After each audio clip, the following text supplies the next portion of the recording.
پہلے ہی آپ کی ویکنیس ڈھونڈ رہے ہوتے ہیں۔ یہ رشتے آپ کو ڈسیں گے ضرور۔ اس دنیا میں جو رول آپ کو دیا گیا ہے آپ اس کو بخوبی نبھائیں تو آپ کی راہیں آسان ہوتی جائیں گی۔ مشکل کے بعد آسانی ضرور ہوتی ہے، یہ آپ آزما کے دیکھ لیں۔ السلام علیکم، welcome back to my channel. کیسے ہیں آپ سب لوگ؟ ہوپفلی آپ سب لوگ ٹھیک ہوں گے۔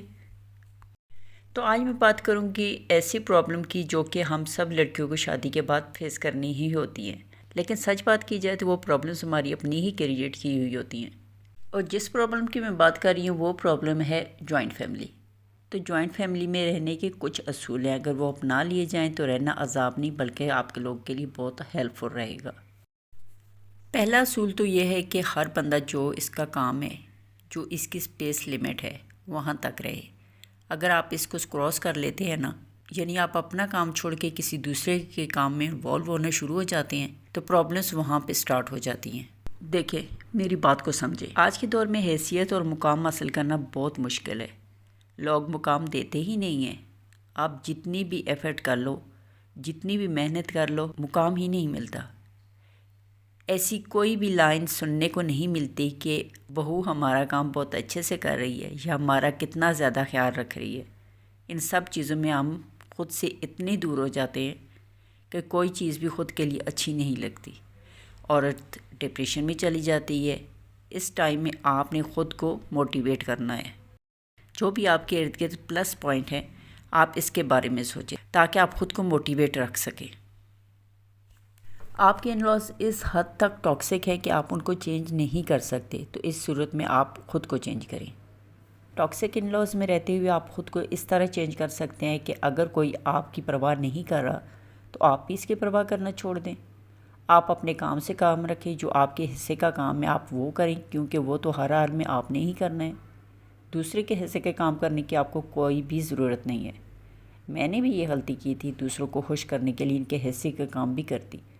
میں سمجھتی تھی کہ گھروں میں جھگڑا، فساد اور جو جیلسی ہے صرف کاموں کی وجہ سے ہی ہوتی ہے۔ صبح سویرے اٹھ کے کمرے سے باہر آ جاؤ، اپنی حاضری لگاؤ، پھر سارا دن کام کام اور پھر کام۔ دن میں کسی وقت کام سے فری ہو جاؤ تو کسی دوسرے کمرے میں بیٹھ جاؤ، اپنے کمرے کا رخ نہ کرو۔ اگر اپنے کمرے میں چلے جاؤ تو کہیں اشتہار نہ لگ جائے، ایسے جیسے کہ شادی کر کے نہیں بلکہ بھاگ کے آیا ہو کوئی ان کے بیٹے کے پیچھے۔ کافی ٹائم یہ سب کچھ چلتا رہا، لیکن پھر بات وہی پہ آتی ہے کہ اگر آپ کے شوہر آپ کو سمجھتے ہیں تو وہ ضرور آپ کے لیے سٹینڈ لیتے ہیں۔ باقی سب آپ کے ساتھ کیسے ہیں اس کو ایک سائڈ پہ رکھتے، آپ کے ہسبینڈ کا رویہ آپ کے ساتھ کیسا ہے اور کیسا ہونا چاہیے، آپ اس پر فوکس کریں۔ سارے دن کا اثر آپ اپنے ہسبینڈ کو نہ دکھائیں، کیونکہ جب سارے دن کے تھکے ہارے وہ گھر آئیں گے تو شکایات کی پوٹلی جب آپ ان کے سامنے کھولیں گی تو شوہر آپ کو ہی بلیم کرے گا کہ تمہاری شکایتیں تو ختم ہی نہیں ہوتی۔ تو اس سب کے لیے حوصلے کی ضرورت ہے۔ کچھ ٹائم کے بعد شوہر کو خود ہی احساس ہو جائے گا کہ میری بیوی سب کے لیے بہت زیادہ کر رہی ہے۔ ان سب چیزوں کا احساس جب آپ کے ہسبینڈ کو خود ہی ہوگا نا تو اس میں ہی آپ کے لیے بہتری ہے۔ تو آج میں نے سیخ کباب بنائے تھے، سوچا آپ لوگوں کے ساتھ اس کی ریسپی بھی شیئر کر دیتی ہوں۔ تو جیسے کہ آپ بیک گراؤنڈ میں دیکھ رہے ہیں تو آپ کو یقیناً سمجھ آ رہی ہوگی کہ میں نے کیا کیا چیز ڈالی ہے اور کتنی مقدار میں ڈالی ہے۔ تو بہت ہی اچھے بنتے ہیں یہ والے سیخ کباب، آپ لوگوں نے ضرور ٹرائی کرنا ہے۔ اس میں ہلکی سی گریوی میں نے رکھی ہے، تو وہ بھی آپ لوگ دیکھیے گا کہ گریوی میں نے کس چیز کی بنائی تھی۔ تو دوبارہ سے آ جاتے ہیں اپنے ٹاپک کی طرف۔ تو جوائنٹ فیملی میں رہنے کے لیے کچھ سمجھداری اور کچھ چالاکی کی بھی ضرورت ہوتی ہے۔ اس کے علاوہ یہ بھی کہ جوائنٹ فیملی میں رہنے کے لیے کچھ اصول ہوتے ہیں، اور یہ اصول گھر کے بڑے یعنی کہ آپ کے ساس اور سسر بناتے ہیں، اور اگر یہ اصول گھر کی بیٹی اور بیٹے پر بھی لاگو ہونا جیسے کہ بہو پر ہوتے ہیں تو پھر وہ گھر خوشیوں کا گہوارہ بن جاتا ہے۔ ساس پاور میں ہوتی ہے اور پاور کا ویسے بھی ایک نشہ ہوتا ہے۔ اکثر گھر میں جو لڑائی جھگڑے ہوتے ہیں وہ کاموں کو لے کے ہوتے ہیں، تو ساس کو چاہیے کہ جب بہویں اور اگر بیٹی ہے تو اس پر بھی گھر کے کام بانٹتے، یعنی کہ یہ کام تم نے کرنے ہیں اور یہ کام تمہارے حصے کا ہے۔ تو میرے خیال میں جو کاموں کو لے کے جو لڑائی جھگڑے ہوتے ہیں وہ ہونا بند ہو جائیں گے۔ میرے جاننے والی ایک فیملی ہے، اس عورت کی 3 بہویں ہیں، سب کے الگ الگ پورشن ہے، کچن بھی الگ ہے۔ جو ساس ہے وہ اپنے بڑے بیٹے کے ساتھ رہتی ہے، لیکن اس ساس نے سب بہوؤں کی ڈیوٹی لگائی ہوئی ہے کہ صبح 7 بجے ناشتہ ساس اور سسر کو ملنا ہی چاہیے۔ ایک ہفتے میں ایک بہو اور دوسرے ہفتے دوسری اور تیسرے ہفتے تیسری بہو کی ڈیوٹی ہوتی ہے کہ وہ ساس اور سسر کے لیے 7 بجے ناشتہ تیار کر کے لے جائے۔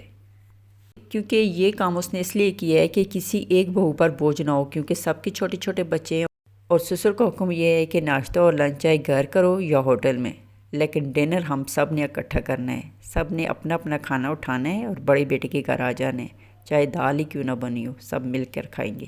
تو میرے خیال میں یہ بہت ہی اچھا جو انہوں نے بنایا ہوا ہے اصول ہے۔ ایک طرح سے تو وہ سارے اکٹھے بھی ہو جاتے ہیں، آپس میں باتیں بھی ہو جاتی ہیں۔ دوسرا یہ کہ کسی ایک پہ برڈن بھی نہیں ہوتا۔ اگر وہ کہیں کہ چلو روزانہ رات کا کھانا بڑے بیٹے کے گھر یا چھوٹے بیٹے یا تیسرے کے گھر کھائے، تو اس طرح پھر کسی ایک پر بوجھ ہوتا ہے۔ تو انہوں نے بہت ہی اچھے اصول بنائے ہوئے ہیں، اتنی خوش فیملی ہے، وہ اتنے ہیپی ہیں کہ آپ یقین کریں کہ کوئی کسی کی بات نہیں کرتا، سب خوش رہتے ہیں، کیونکہ سب کے اپنے اپنے پورشن، سارا دن بہویں اپنے کمروں میں ہوتی ہیں، اپنے گھروں میں ہوتی ہیں، لیکن یہ ہے کہ ڈنر وہ ساتھ کرتے ہیں۔ دیکھیں ساس سسر گھر میں سب سے بڑے ہوتے ہیں، اگر آپ بڑوں کی بات مانیں گی، ان کی کسی بھی بات کو آپ اگنور نہیں کریں گی، تو یقیناً ان کے دل میں بھی آپ کے لیے محبت ہوگی۔ ایک اور بات جو سب سے ضروری ہے، جو کہ آپ نے اپنے ذہن میں بٹھانی ہے، کبھی بھی اپنی دیورانی، جٹھانی اور نندوں کو رازدار نہ بنائیں، کیونکہ ٹائم آنے پر یہ رشتے آپ کو ڈسیں گے ضرور، کیونکہ یہ پہلے ہی آپ کی ویکنیس ڈھونڈ رہے ہوتے ہیں۔ ٹاکسک ان لاس کے ساتھ اپنی بات چیت مختصر ہی رکھیں تو آپ فائدے میں رہیں گے۔ بس اتنی ہی بات کریں، ہاں جی ٹھیک ہے، اچھا، یہاں تک کہ اس سے زیادہ آپ ان سے بات چیت نہ کریں، کسی بھی بات پہ آپ ان سے بحث نہ کریں۔ ساس سسر کی جتنی ممکن ہو آپ جتنا کر سکے آپ ان کے کام خود کریں، ان کے دل میں جگہ بنائیں، چالاکی سے نہیں سچے دل سے۔ اس سے آپ کے ساس سسر اور ہسبینڈ تو خوش ہوں گے ہی ہوں گے، اس کا آپ کے بچوں پر بھی بہت اچھا اثر پڑے گا۔